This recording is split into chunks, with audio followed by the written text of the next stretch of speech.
बाजार अगले हफ्ते में आपका स्वागत है। शो में हम आपको बताते हैं कि बाजार में आज और इस पूरे हफ्ते किस प्रकार का एक्शन रहा, साथ ही अगले हफ्ते के लिए स्ट्रैटेजी और शेयरों में कमाई के शानदार मौके।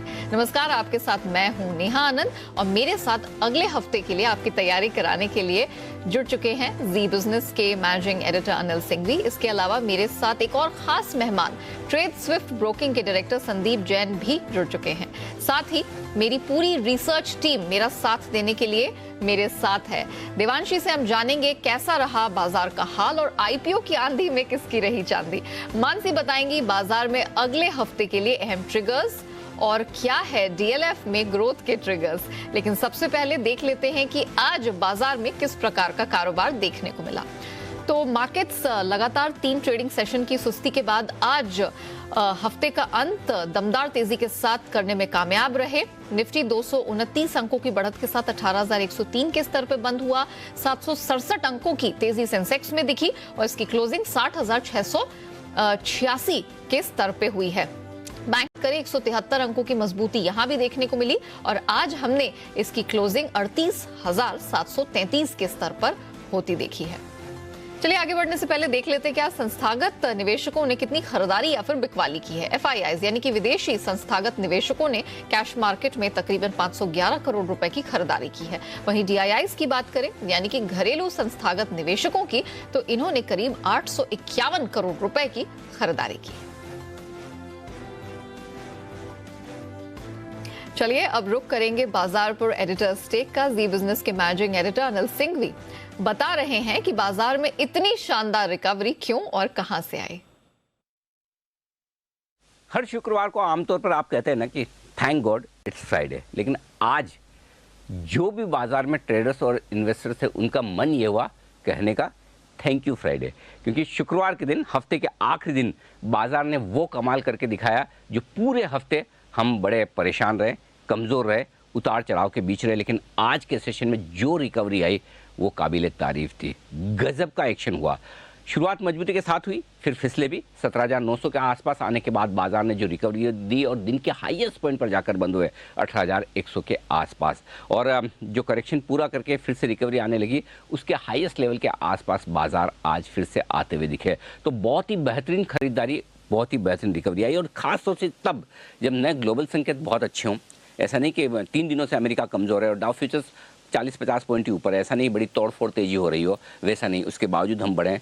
एफआईज की कल के सेशन में फिर से बिकवाली के बड़े आंकड़े आए, स्टॉक फ्यूचर्स में भी, कैश में भी, उसके बावजूद बढ़े। तो कमज़ोर संकेतों के बावजूद जो हफ्ते की एक्सपायरी थी कल की वो हमने ख़त्म की, और आज हफ्ते की नई सीरीज की शुरुआत में बाजार में खरीदारी का जोश आता हुआ दिखा और अच्छी तेजी के साथ दिन के हाईएस्ट लेवल पर बंद हुआ Nifty.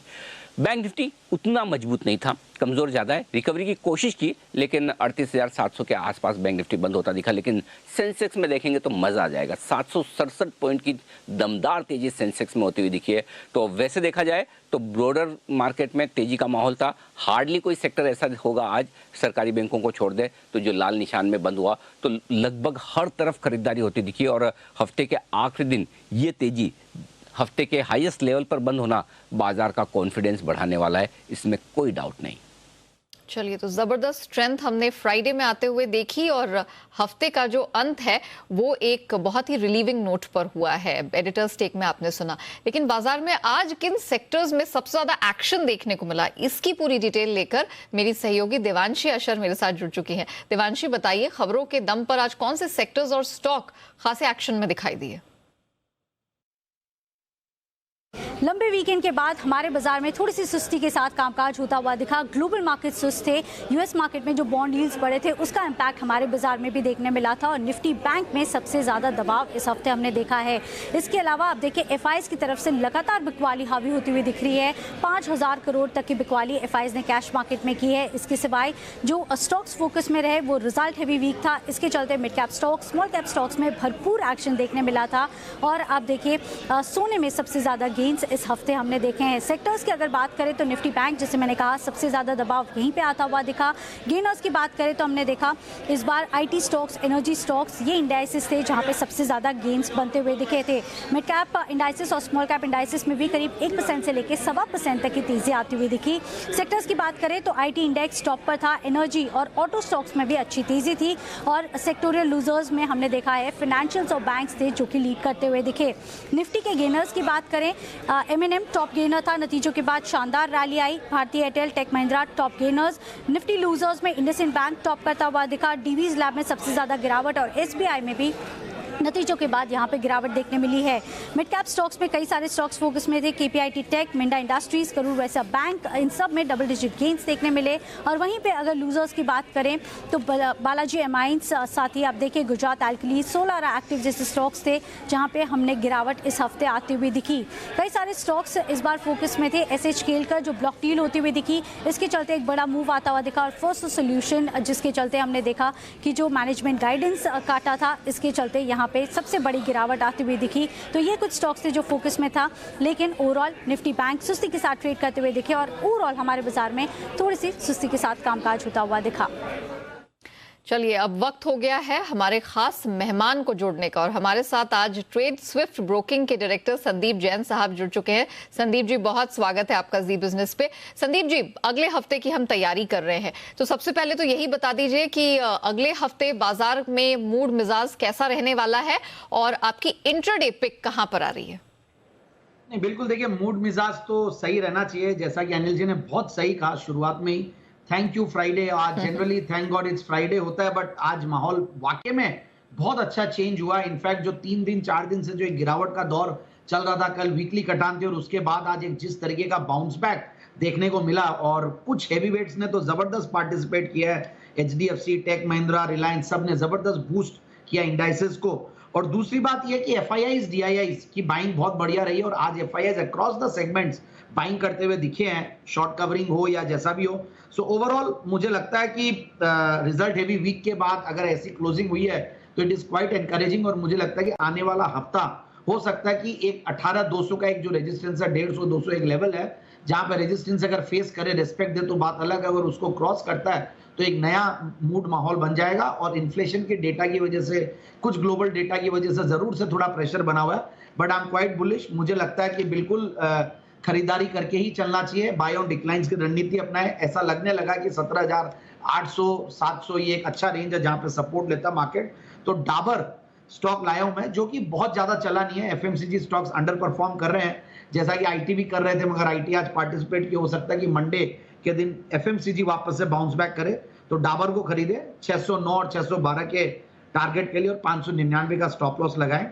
Intraday cash market pick के तौर पे मैं लाया हूं matrimony.com। जनरली मैं स्टॉक को बहुत ज्यादा फंडामेंटली रेकमेंड नहीं करता, थोड़ा महंगा लगता, बट इस बार अच्छे क्वार्टरली नंबर्स और टेक्निकली बहुत अच्छे लेवल्स पे है, तो मुझे लगता है कि टेक्निकल पिक के तौर पे मैट्रिमोनी के साथ काम किया जा सकता है।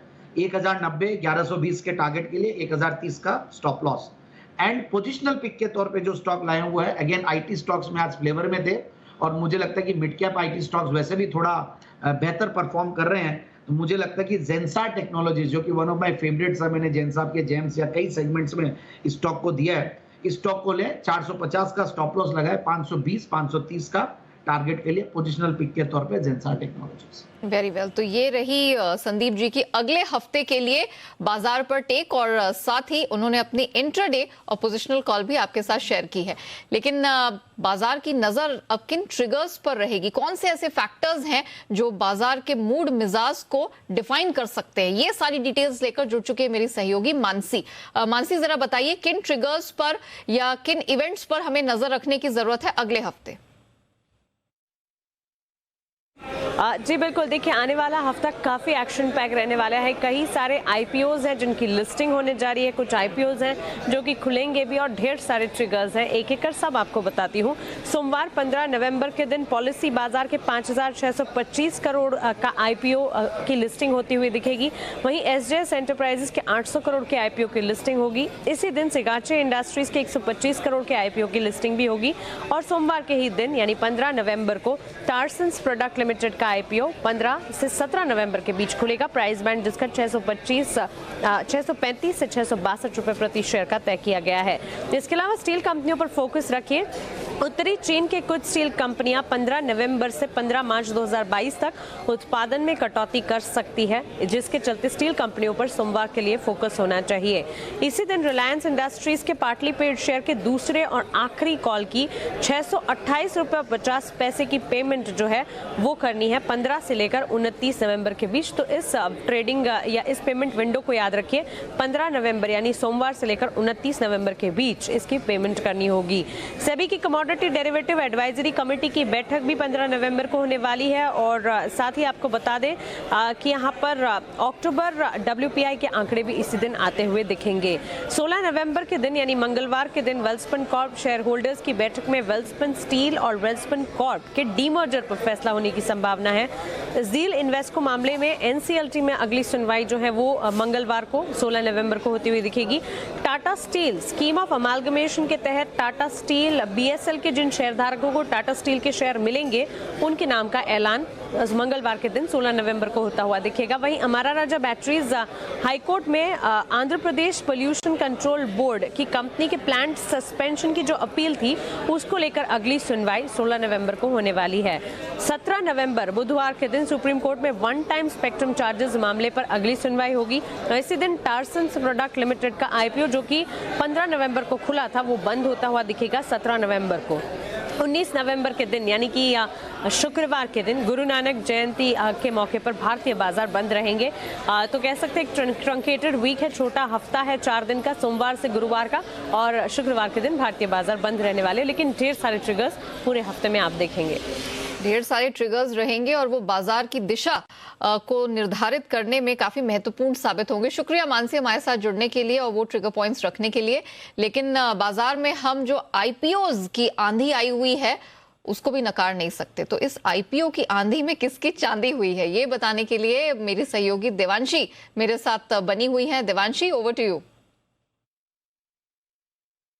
जी बिल्कुल, आप देखिए IPO की तो लंबी लिस्ट इस पूरे साल में आती हुई दिखी है। अगर आप 2021 की बात करें तो पिछले 10 महीने में ही हमने देखा है 40 से भी ज़्यादा IPOs आते हुए दिखे। पूरे साल में 50 से ज़्यादा IPOs आते हुए दिखे थे। और अगर आप टोटल वैल्यू देखें इन IPOs की तो करीब 1 लाख करोड़ आती हुई दिखी है। अब इंटरेस्टिंग फैक्ट ये है कि जब भी कोई IPO लिस्ट होता है तो सबसे ज़्यादा जो फीस जाती है वो लीड बैंकर्स या फिर जो मर्चेंट बैंकर्स होते हैं उनको पे की जाती है। इस पूरे साल में हमने देखा है कि जो लीड मैनेजर्स की फीस है उसमें बढ़ोतरी होती हुई दिखी और उनको सबसे ज़्यादा गेन्स होते हुए दिखे हैं। अगर आप औसत फीस देखें तो करीब 1.5% से लेकर 1.7% होती है। लेकिन फिलहाल इस साल हमने देखा है कि कई सारी न्यू एज टेक्नोलॉजी वाली कंपनीज आती हुई दिखी और इसके चलते इनकी जो ओवरऑल फीस थी वो 2% या 2.5% से भी ज़्यादा आती हुई दिखी है। जैसे कि आप नाइका देख लीजिए, साथ ही आप जोमेटो देखिए, उन्होंने अपने लीड मैनेजर्स को करीब 2.5% से भी ज़्यादा की फीस पे की और इसके चलते ये सारी कंपनीज जो कि मर्चेंट बैंकर्स हैं ये काम करती है उनको सबसे ज़्यादा फ़ायदा होता हुआ दिखा है। अगर आप 1 लाख करोड़ के मार्केट वैल्यू की बात करें तो सारी ये जो कंपनीज हैं उनको मिलाकर 2000 करोड़ ऑलमोस्ट इनको फ़ायदा होता हुआ दिखा है। कौन सी कंपनीज हैं जहाँ पे आपको फोकस करके चलना चाहिए? एक्सिस कैपिटल, क्योंकि ये सबसे बड़े लीड मैनेजर्स हैं। इसके साथ ही ICICI securities, Kotak bank, JM financial, Centrum जैसी कंपनीज हैं जो कि ये कामकाज करती है और उनको सबसे ज़्यादा फ़ायदा होने की बात यहाँ पे की जा रही है। चलिए देवांशी, शुक्रिया वो डिटेल्स हमारे दर्शकों के सामने रखने के लिए। फोकस अब हम करेंगे DLF में। रियलिटी स्पेस लगातार बजिंग है, तो DLF में ग्रोथ के ट्रिगर्स किस प्रकार के हैं, सारी डिटेल लेकर मानसी मेरे साथ बनी हुई हैं। मानसी, जरा बताइए, रियलिटी स्पेस को आप बड़े स्ट्रांगली कवर करती हैं, क्लोजली कवर करती हैं, तो DLF में मजबूती के क्या संकेत दिख रहे हैं? जी बिल्कुल, देखिए DLF में लगातार हम एक्शन देख रहे हैं और इसके पीछे की कई सारी वजह है। एक एक कर जो ताज़ा डेवलपमेंट है वो मैं आपके सामने रखने जा रही हूँ। अभी हाल ही में एक खबर आई है कि कंपनी अपने पोर्टफोलियो में 6 रिटेल हब्स जोड़ने का प्लान बना रही है। रिटेल स्पेस में कंपनी 20 लाख वर्ग फुट के एडिशंस करने जा रही है। कंपनी की मौजूदा रिटेल स्पेस जो है वो 40 लाख वर्ग फुट की है, इसमें 20 लाख वर्ग फुट की और एडिशंस की जाएंगी। आगे 25 से 30 महीनों में ये एडिशंस जो हैं, 6 नए हब जो हैं वो तैयार कर लिए जाएंगे। आपको बता दें, दिल्ली, NCR, चेन्नई, गोवा में रिटेल पोर्टफोलियो का विस्तार किया जाएगा। मॉल्स, शॉपिंग प्लाजा और रिटेल आउटलेट में क्या कुछ खास फोकस होगा। एक तो देखिए प्रीमियम रेजिडेंशियल एरियाज में इन रिटेल आउटलेट्स को बनाया जाएगा। Electronic, food, beverages, watch store जैसे बड़े ब्रांड्स होंगे जो कि डीएलएफ के मॉल्स में लगातार हम देखते ही हैं। वैसे ही कुछ ब्रांड्स, नए ब्रांडेड चीज़ें होंगी जो कि इन तमाम आउटलेट्स में देखने को मिलेगी। इसके अलावा करंट ऑफरिंग्स की अगर बात करें, कंपनी के मौजूदा मॉल्स जो हैं करीब 670 बड़े ब्रांड्स इन मॉल्स में उपलब्ध हैं। आपको बता दें ऐसे ही कुछ अच्छे बड़े ब्रांड्स जिनके नाम अभी तक बताए नहीं गए वो इन नए आउटलेट्स में भी आप देख पाएंगे। वहीं शॉपिंग मॉल्स में कुल 26 मूवी स्क्रीन्स भी हैं। ऐसे ही कुछ फैसिलिटीज यहाँ नए आउटलेट्स में भी देखने को मिलेगा, लेकिन रिटेल डेवलपमेंट्स होंगे, खासतौर से इस पर नजर रखिएगा। मजबूत नतीजे कंपनी ने लगातार पेश किए भी है और ताज़ा जो नंबर्स आए हैं वो भी काफ़ी मजबूत रहे हैं। Q2 FY22 में करीब 378 करोड़ का मुनाफा कंपनी को हुआ है। वहीं कंपनी का रेंटल इनकम बढ़ाने का भी आगे प्लान है। तो ये तमाम खबरें हैं, तमाम डेवलपमेंट्स हैं जो कि ताज़ा होते हुए दिखे हैं, जिसके चलते डीएलएफ में लगातार एक्शन हम देख रहे हैं। तो एक्शन पैक डीएलएफ, इस पर एक चेक लेते हैं। संदीप जैन हमारे साथ बने हुए हैं। संदीप जी, डीएलएफ में हम आपका व्यू जानना चाहेंगे। ऑफ कोर्स जो निफ्टी रियलिटी स्पेस है, हमने देखा है कि ये काफी समय से बजिंग है, बहुत अच्छी स्ट्रेंथ ग्रोथ दिखाई दी है। तो डीएलएफ और रियलिटी स्पेस, यहाँ पर आपका कितना भरोसा है? आपकी कौन सी पिक्स आएंगी यहाँ पे? बिल्कुल, I am quite bullish on this sector. और मुझे लगता है कि रियलिटी, देखिए पिछले 8-10 साल से ये एसेट क्लास परफॉर्म नहीं किया था और जितनी भी रियल एस्टेट कंपनीज थी वो काफी ब्लीड कर रही थी। रीजन बीइंग उनके डेट्स हैं, या डिलीवरीज नहीं हो रही थी, या सेल्स नहीं थी, इन्वेंट्रीज पाइल अप हो रहे थे। मगर अब एक तरफ इन्वेंट्रीज की सप्लाई कम हुई है तो इनके जो एग्जिस्टिंग इन्वेंट्रीज थी उन पे अच्छा खासा गेन हुआ है। और दूसरा, रियल एस्टेट में माहौल भी अच्छा बना है। कुछ होम लोन की रेट्स गिरी है और कुछ जैसे कि महाराष्ट्र गवर्नमेंट ने स्टैंप ड्यूटी कम की तो उससे भी एक डिमांड में स्पाइक आई है। So overall I am quite bullish. मुझे ऐसा लगता है डीएलएफ देखिए काफी वॉलेटाइल स्टॉक है। हालांकि मैं बहुत ज्यादा इस स्टॉक पे रिकमेंडेशंस नहीं देता, बट स्टिल जिस तरीके की अभी लॉजिक और सारे जो दिए गई हैं वो सही है। और मुझे ऐसा लगता है कि डीएलएफ जिन्होंने ले रखा हो बिल्कुल होल्ड करके रखे हैं। मेरी वन ऑफ द फेवरेट्स रहती है, प्रेस्टीज एस्टेट है, ब्रिगेड है, और इवन जो आरईआईटीज है उन पे मैं बहुत ज्यादा फोकस कर रहा हूँ। अपने क्लाइंट्स को काफी रेकमेंड किया हुआ आरईआईटी, जैसे कि एम्बेसी आरईआईटी है, ब्रुकफील्ड है, माइंडस्पेस आरईआईटी। एक नया एसेट क्लास है जो कि हमारे जो शोज होते हैं इन्वेस्टमेंट रिलेटेड उसमें भी इसके बारे में बातचीत की गई है, मैं शाम को सुनता हूँ। तो रियल एस्टेट इन्वेस्टमेंट ट्रस्ट को बिल्कुल एक्सप्लोर करना चाहिए। और मुझे लगता है कि यहाँ पे कैपिटल अप्रिसिएशन और प्लस एक रेगुलर स्ट्रीम ऑफ इनकम भी रहती है। सो one should be very bullish on real estate। और मुझे लगता है India bulls real estate can also be a good play, क्योंकि अब काफी चीजें वहां पे मैनेजमेंट चेंजेस हो रहे हैं, तो यहाँ पे भी ध्यान देना चाहिए। देख लेते हैं कि सोमवार और अगले हफ्ते के लिए जी बिजनेस के मैनेजिंग एडिटर्स अनिल सिंघवी क्या स्ट्रैटेजी बनाने की सलाह दे रहे हैं। आज की बेहतरीन क्लोजिंग के बाद अगले हफ्ते के लिए संकेत बहुत मजबूती के आते दिख रहे हैं, कम से कम निफ्टी पर। हालांकि आप कह सकते हैं ट्रेडिंग रेंज के एकदम ऊपरी सिरे पर जाकर 18,100 के आसपास बंद हुआ, जो मेक और ब्रेक लेवल है। अगर बाजार को भागना है, बढ़ना है तो यहीं से है, और अगर कमजोर होना है तो ये लेवल रिवर्स होने के लिए भी काफी बेहतर है। अब इन लेवल्स पर सपोर्ट आपको चाहिए बैंक निफ्टी से, ग्लोबल मार्केट से, एफआईएस की बिकवाली कम होने से। ये 3 फैक्टर ऐसे हैं जो सोमवार को तय करेंगे कि बाजार की दिशा क्या रहेगी। और इसके अलावा आज वीकेंड पर नतीजों की लंबी लिस्ट है, इतने ढेर सारे रिजल्ट्स आने वाले हैं कि सोमवार को आप सोचेंगे ये क्या हो रहा है। तो दमदार नतीजे आपके सामने आने वाले हैं। तो पहले हम देखेंगे ग्लोबल मार्केट्स का मूड माहौल क्या होता है, उसके बाद बाजार के दिग्गजों के नतीजे कैसे आते हैं। आज के फिगर देखना बहुत इंटरेस्टिंग होगा, क्योंकि बाजार दिन के हाईएस्ट पॉइंट पर, हफ्ते के हाईएस्ट पॉइंट पर बंद हुए हैं। और अगर एफआईएस की बिकवाली का प्रेशर कम होता हुआ दिखे तो फिर सोमवार को बाजार जोर से उछलेंगे, यहाँ से भागने को तैयार है। लेकिन अगर आंकड़े खराब आते हैं तो आप अटक जाएंगे और वापस नीचे की तरफ आएंगे। और तब आपके लिए जो सपोर्ट रेंज बनेगी सोमवार के लिए 17,925 18,000, ये 75 पॉइंट की रेंज होगी मजबूत सपोर्ट। ऊपरी स्तरों पर 18,175 से 18,250 जाने की तैयारी निफ्टी की होती दिख रही है। बैंक निफ्टी वही 38,350 38,500 सपोर्ट रेंज है, 39,000 39,225 ऊपर की तरफ रुकावट का मामला। इस रेंज पर बैंक निफ्टी में भी आपको करना है फोकस। लेकिन सोमवार का दिन 100% निश्चित तौर पर स्टॉक स्पेसिफिक दिन के नाम रहेगा, क्योंकि ढेर सारे रिजल्ट्स वीकेंड के और सोमवार के भी, लिस्ट लंबी है, एक्शन वही होगा।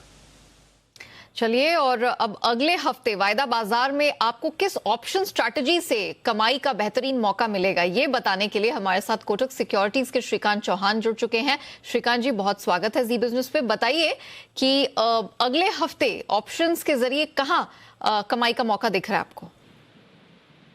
बिल्कुल। तो देखिए, मुझे लगता है कि जो आज की रिकवरी है वो काफी अनएक्सपेक्टेड थी, यानी इतना अच्छा मार्केट रिकवर होगा बिल्कुल नहीं लग रहा था, लेकिन काफी अच्छा रिकवर हुआ मार्केट और काफी सारे स्टॉक्स चले इसमें, और लगता है कि इसका कंटिन्यूएशन हो सकता है। और इसी वजह से लगता है कि जो हिंदुस्तान लीवर है वहां पे हमें फोकस करना है, क्योंकि ये स्टॉक अपने काफी क्रूशियल सपोर्ट पे खड़ा है।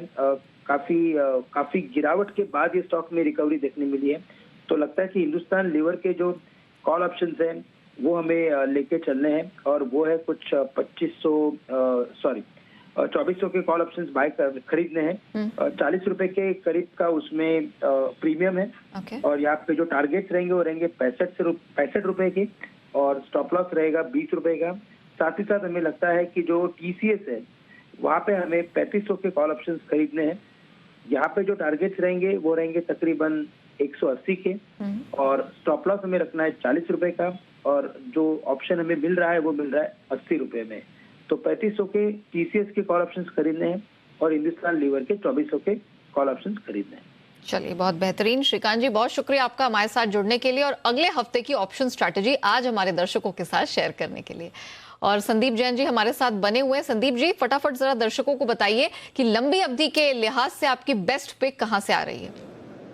आज बहुत एक कोइंसिडेंस है। देखिए, लीड मैनेजर्स की जो चांदी हुई है, और मैंने लीड मैनेजर का ही एक स्टॉक लाया हूँ। आईपीओ की आंधी में किसकी चांदी जो स्टोरी थी, तो देखिए आईसीआईसीआई सिक्योरिटीज बेहतरीन क्वालिटी कंपनी, और इस कंपनी के बारे में देखिए हमेशा मैं शो में टाइम की कमी तो रहती है हमारे, तो बहुत बोल सकता हूं मैं, क्योंकि इस कंपनी से मैंने भी मेरा करियर स्टार्ट किया था। एक डिस्क्लेमर देता हूं मैं। और ओवरऑल मैं देखता हूं कि जिस तरीके की ग्रोथ आई है इंडिया में, अगर ऑनलाइन ब्रोकिंग की आगाज, प्रीमियम ब्रोकिंग जो ये करते हैं जबरदस्त कर रहे हैं, और इस क्वार्टर में फैंटास्टिक रिजल्ट्स दिए हैं। लास्ट क्वार्टर में भी highest number of customer additions, और अगर आप ट्रेलिंग 12 मंथ्स बेसिस पे देखें तो गजब का इन्होंने ग्रोथ किया है। और मुझे ऐसा लगता है कि जिस तरीके का return on equity 70-71%, 37% return on capital employed, 3% का डिविडेंड यील्ड, ओपीएम 64% का, नेट प्रॉफिट मार्जिन 41%, इस तरीके की फंडामेंटल्स वाली कंपनी, और जहां पे क्वार्टर ऑन क्वार्टर जबरदस्त ग्रोथ आ रही है। और मुझे लगता है कि आने वाले दिनों में भी इन टाइप की कंपनियां और ज्यादा बेनिफिशियरी रहेगी। जितने भी कंप्लायंस बढ़ते हैं तो हर लेवल्स पे इनको और ज्यादा बेनिफिट मिलता है। जो बड़े प्लेयर है और बड़े बनते जाएंगे। तो मुझे लगता है कि स्टॉक पे बिल्कुल ध्यान देना चाहिए, और बिल्कुल इन लेवल्स पे लीजिए। ऊपर का लेवल 900 रुपया का दिखाया हुआ है, जहां से करेक्ट होके अभी 800 के लगभग है। मुझे लगता है ये स्टॉक को लीजिए, 930 का टारगेट, और आराम से ये 6 से 9 महीने की अवधि के लिए लेना चाहिए। चलिए, ऐसे securities long term pick Sandeep Jain की तरफ से। संदीप जी, बहुत शुक्रिया आपका हमारे साथ जुड़ने के लिए और अपनी दमदार ट्रेडिंग कॉल्स आज हमारे दर्शकों के साथ शेयर करने के लिए। चलिए, इसी के साथ बाजार अगले हफ्ते में इतना ही। आप लोगों का बहुत शुक्रिया हमारे साथ जुड़ने के लिए। अगले हफ्ते आपसे फिर मुलाकात होगी कमाई के ढेरों मौकों के साथ। तब तक आप बने रहिए, देखते रहिए जी बिजनेस। नमस्कार।